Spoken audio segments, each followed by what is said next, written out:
رکھیں کہ میں نے کل بھی عرض کیا تھا اپنے نوجوان ساتھیوں سے کہ وہ ریسرچ کریں، اس پر بھی ریسرچ کریں کہ آخر یہ کیا وجہ ہے کہ جب بھی انبیاء پر وحی آئی شان ملی تو وہ پہاڑوں پہ تھے۔ یہ قابل تحقیق بات ہے، تحقیق کرو گے انشاءاللہ تو پھر کئی اللہ کی قدرت کے راز کھلیں گے۔ اصل تو تحقیق ہے نا جی، ریسرچ ہے۔ تو آخر دیکھیں حضور صلی اللہ علیہ وسلم پہ جب سب سے پہلے جبریل اترے تو حضور کہاں تھے؟ غار حرا میں، جبل نور کی چوٹی پہ اس غار میں آپ تھے، وہاں جبریل آئے پہلی دفعہ۔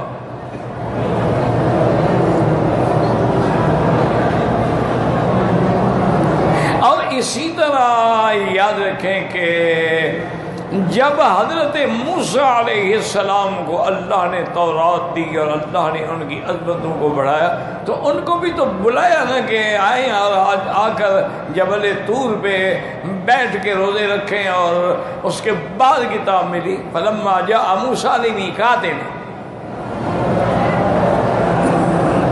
وکلمہ ربہ، تو وہ بھی پہاڑ ہے۔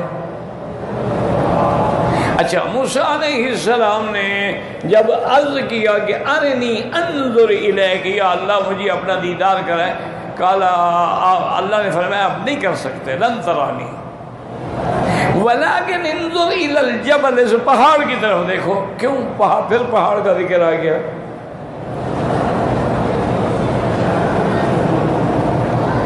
تو اللہ فرما سکتے تھے تجلی میدان میں بھی آ سکتی تھی، لیکن نہیں، پہاڑ پہ تجلی ڈالی گئی۔ فلما تجلی ربہ للجبل جعلہ دکا وخر موسیٰ صعقا، اللہ نے اس پہاڑ پہ تجلی ڈالی اور ریزہ ریزہ ہو گیا، موسیٰ صاحب بے ہوش ہو کے گر گیا۔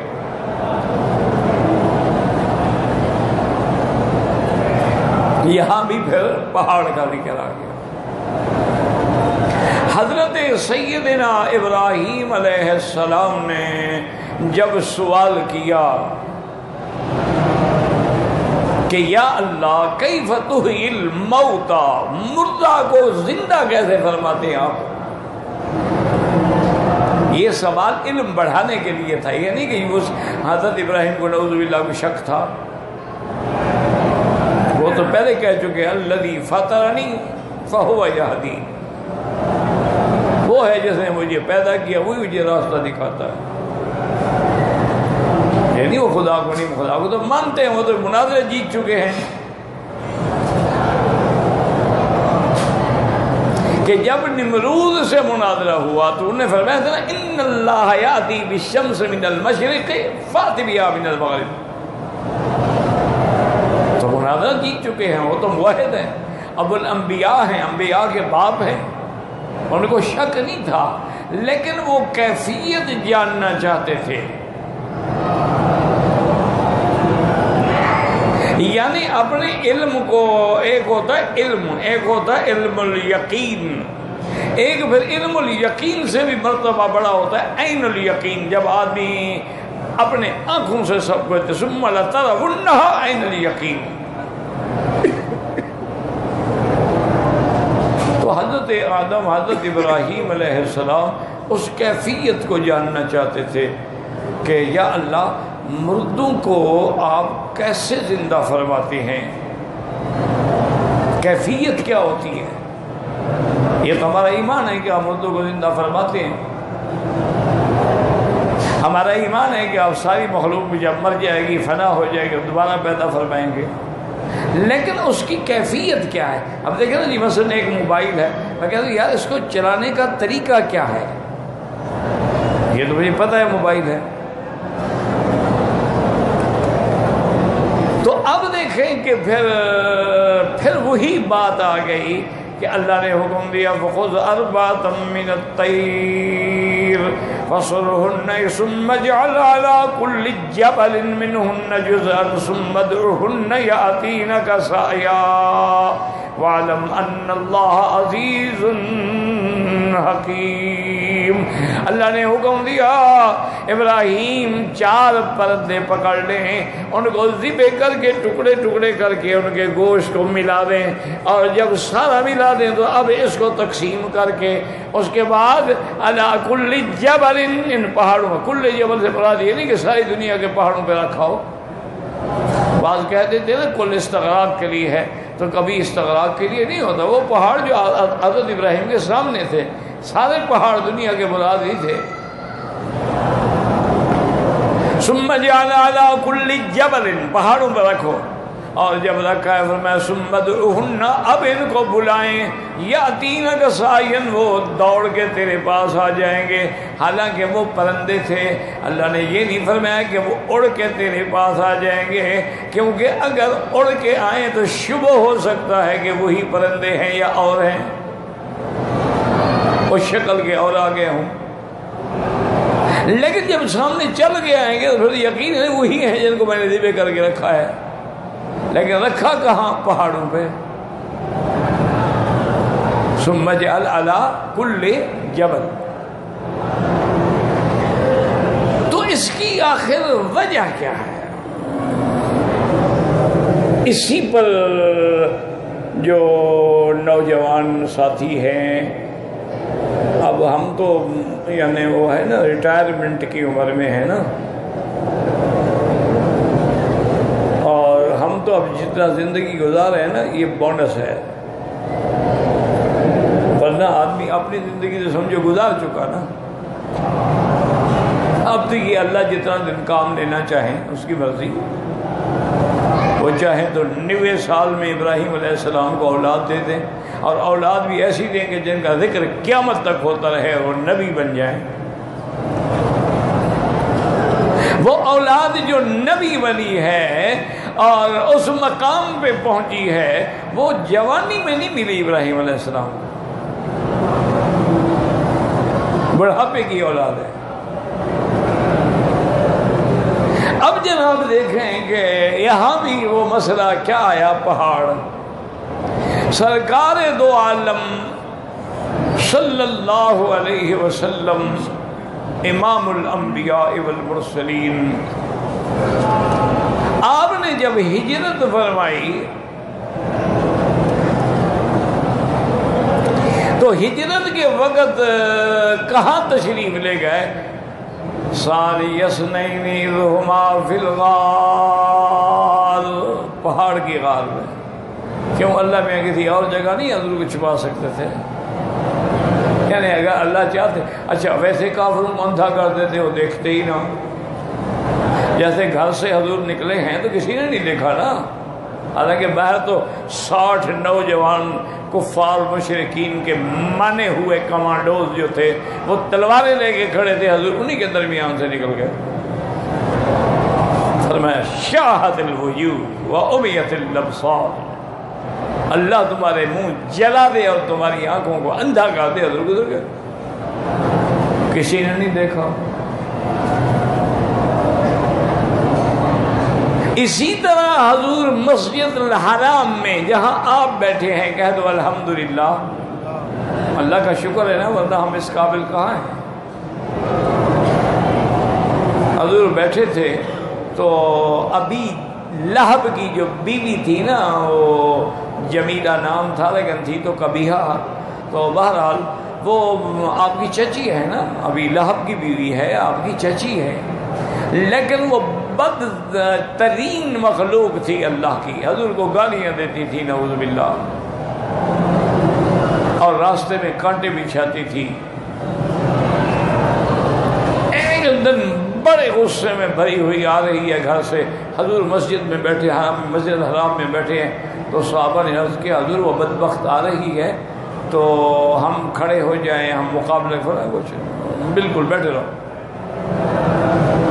حضور بیٹھے رہے، وہ آئی، ادھر دیکھا ادھر دیکھا، آئین مزمم، وہ مزمم کہاں ہے؟ نعوذ باللہ، حضور کو محمد نہیں کہتی تھی، غصے سے مزمم کہتی تھی، دیکھ کے چلی گئی اور واپس ہو گئی۔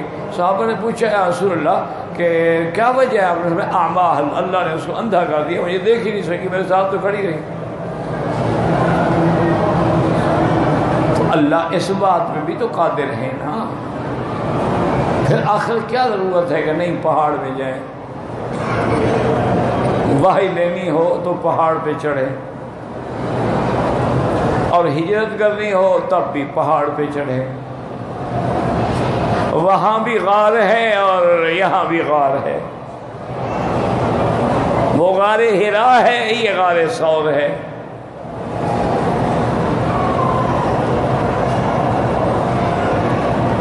تو بہرحال اور قرآن ہے، نص ہے کہ اذ ہما فی الغار، وہ دونوں اس پہاڑ کی غار میں تھے۔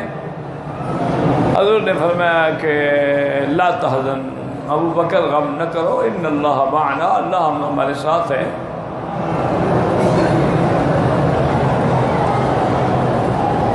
فأنزل اللہ سکینتہ علیہ۔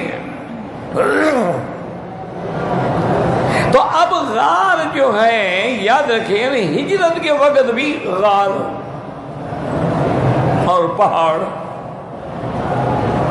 اچھا، حضور مدینہ منورہ میں تشریف لے گئے، مدینہ منورہ تو مدینہ منورہ ہے، آپ کے جانے سے تو منور ہو گیا، آپ کے جانے سے مطہر ہو گیا، مبارک ہو گیا، رحمت کا گہوارہ بن گیا، لیکن حضور نے وہاں بھی اگر محبت کی تو کس سے محبت کی؟ پہاڑ سے۔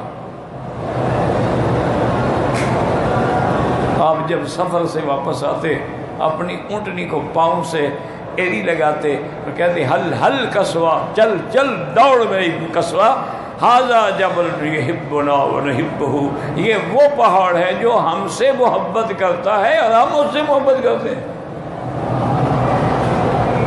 تو وہاں بھی پہاڑ ہے، آخر کیا وجہ؟ اسی طرح جب نوح علیہ السلام کا بیٹا ڈوبنے لگا تو باپ نے کہا بیٹا آ جاؤ طوفان میں غرق ہو جائے، قال سآوی الی جبل، میں پہاڑ پہ چڑھ جاؤں گا، یعصمنی من الماء، مجھے پہاڑ جو اتنا اونچا ہے، پانی کتنا ہوگا؟ 1 میٹر 2 میٹر چاہ، پہاڑ تو 50 میٹر اونچا ہے، وہاں بھی پہاڑ۔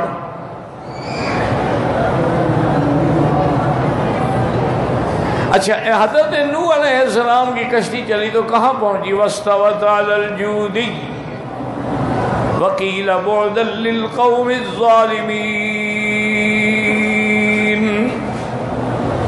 وہ جودی پہاڑ پہ آ کے ٹھہری، وہ بھی پہاڑ۔ اور اللہ نے قرآن میں باقاعدہ پہاڑوں کے رنگ بھی بیان فرما دیے ہیں۔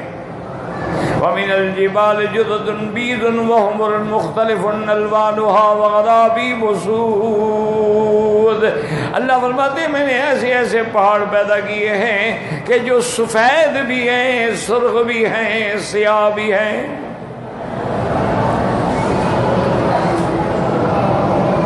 اور یاد رکھیں کہ علماء الوان جو ہیں، یعنی رنگوں کا جن کو علم ہے، وہ کہتے ہیں کہ اللہ نے یہاں 3 رنگ بیان کیا نا، سفید، سرخ اور سیاہ۔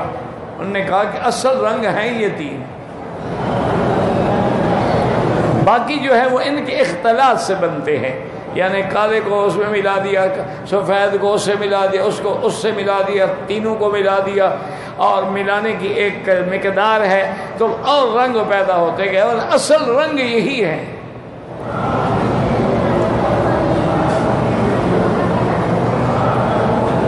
اور پھر دیکھیں ترتیب ہے، وَمِنَ الْجِبَالِ جُدٌ بِيضٌ سفید، تو اس لیے حضور نے فرمایا میری امت کے لیے، مردوں کے لیے افضل لباس سفید۔ اچھا آگے کیا گیا؟ وَحُمُرٌ، اور سرخ، عورتوں کے لیے سرخ جوڑا، شادی پہ وہی پہناتے ہیں نا، سہاگ کا جوڑا یہ سرخ ہو۔ وَمِنَ الْجِبَالِ جُدُدٌ بِيضٌ وَحُمُرٌ مُخْتَلِفٌ أَلْوَانُهَا وَغَرَابِيبُ سُودٌ، اور کالے بجھنگ پہاڑ جو غم اور الم میں سیاہ کپڑے پہنتے ہیں، اسی طرح ان پہاڑوں نے بھی سیاہی اڑی ہوئی ہے۔ تو بہرحال میری گزارش اتنا ہے کہ اس پہ ریسرچ کرو آخر یہ سارے پہاڑوں کو کیوں اللہ نے منتخب کیا ہے.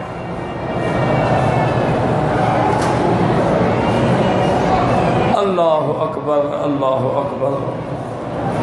اور حضور پاک رحمت دو عالم صلی اللہ علیہ وسلم وحی آئے تو پہاڑ، اور پناہ لینی ہو تو پہاڑ. اور حضور کی صحیح حدیث میں ہے کہ آپ جبل احد پہ کھڑے ہیں اور آپ کے ساتھ صدیق ہیں، عمر ہیں، عثمان ہیں، اور پہاڑ میں زلزلہ آیا تو حضور نے پاؤں مارا اپنا اور فرمایا کہ اسکن یا احد، اے پہاڑ سکون کر، آرام کر. ما علیک الا نبی و صدیق و شہیدان، تیرے اوپر ایک اللہ کا نبی ہے، ایک صدیق ہے، اور 2 شہید ہونے والے ہیں. یہ وقت بھی کہاں ملا؟ پہاڑ.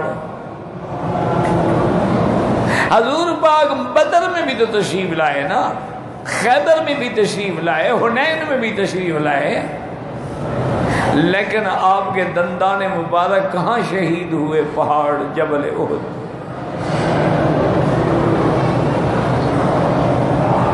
اور سیدنا حمزہ رضی اللہ عنہ کو کہاں شہید کیا گیا؟ اور مصعب بن عمیر، اصحاب احد، شہداء احد، یہ سارے پہاڑ احد. تو آخر اس کی کیا وجہ ہے؟ اس پہ تحقیق کریں.